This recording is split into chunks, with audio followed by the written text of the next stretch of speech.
वृंदावन, वो पवित्र धरा जहाँ हर कण में भक्ति बसती है। यही वो स्थान है जहाँ श्री कृष्ण ने अपना बाल्यकाल बिताया, और यहीं स्थित है एक अद्भुत और रहस्यमय जगह, निधिवन, जहाँ आज भी ईश्वरीय लीला घटित होती है।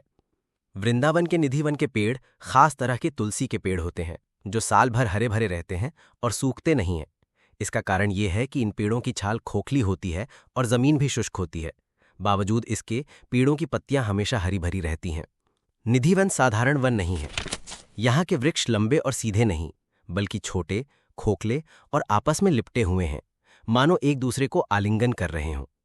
मान्यता है कि ये वृक्ष नहीं, बल्कि श्रीकृष्ण की गोपियां हैं, जो रात्रि में अपने प्रियतम के साथ रास लीला करती हैं। इसके अलावा ये भी कहा जाता है कि निधिवन के पेड़ छूना या पत्तियां तोड़ना बहुत पवित्रता की हानि माना जाता है, क्योंकि ये पेड़ गोपियों के शरीर के अंग माने जाते हैं, इसलिए उनकी देखभाल विशेष रूप से की जाती है। यहाँ रात के बाद कोई नहीं रुकता। जो भी रुका वह सुबह तक जिंदा नहीं मिला। ये निधिवन का अनोखा रहस्य है। हर शाम जब सूर्य अस्त होता है, निधिवन के द्वार बंद कर दिए जाते हैं। यहाँ तक कि बंदरों का झुंड भी अंधेरा होने से पहले इस वन को छोड़ देता है। निधिवन के आसपास बने घरों और आश्रमों, जैसी ही संध्या होती है और आरती समाप्त होती है, लोग अपने घरों की वे खिड़कियां बंद कर देते हैं जो निधिवन की ओर खुलती हैं। क्यों? ताकि रात को उनकी नजर अनजाने में भी श्री कृष्ण की रासलीला पर ना पड़े। मान्यता है कि रात्रि में स्वयं श्री कृष्ण राधा रानी संग उतरते हैं और गोपियों के साथ रास रचाते हैं। हर रात यहाँ बड़े स्नेह और प्रेम से बिस्तर लगाया जाता है। मुलायम चादरें, तकिया और भगवान के विश्राम हेतु उचित व्यवस्था की जाती है। थाली में पान रखा जाता है, रसीली मिठाइयाँ सजाई जाती हैं और फिर मंदिर के पट बंद कर दिए जाते हैं। जैसे ही द्वार बंद होते हैं, ये स्थान मानवों की पहुंच से बाहर हो जाता है। कहते हैं इसी समय स्वयं श्री कृष्ण यहाँ आते हैं। उनके संग राधा रानी और सखियां भी होती हैं। रात का सन्नाटा उनकी दिव्य उपस्थिति से गूंज उठता है। सुबह जब पट खोले जाते हैं तो दृश्य किसी चमत्कार से कम नहीं होता। रात को सजा हुआ बिस्तर अब अस्त व्यस्त मिलता है।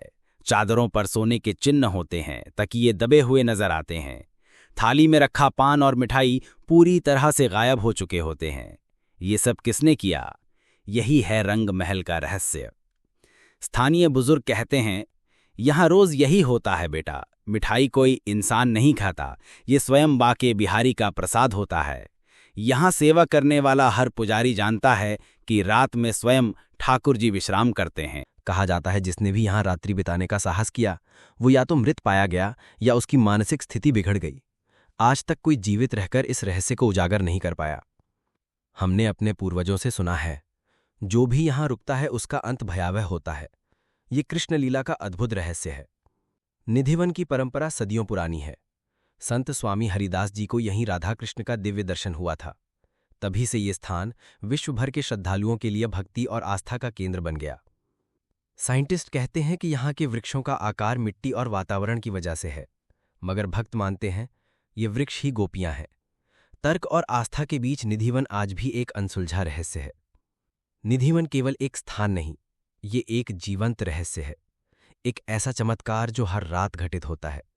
शायद कुछ रहस्य हल करने के लिए नहीं होते, बस अनुभव करने के लिए होते हैं।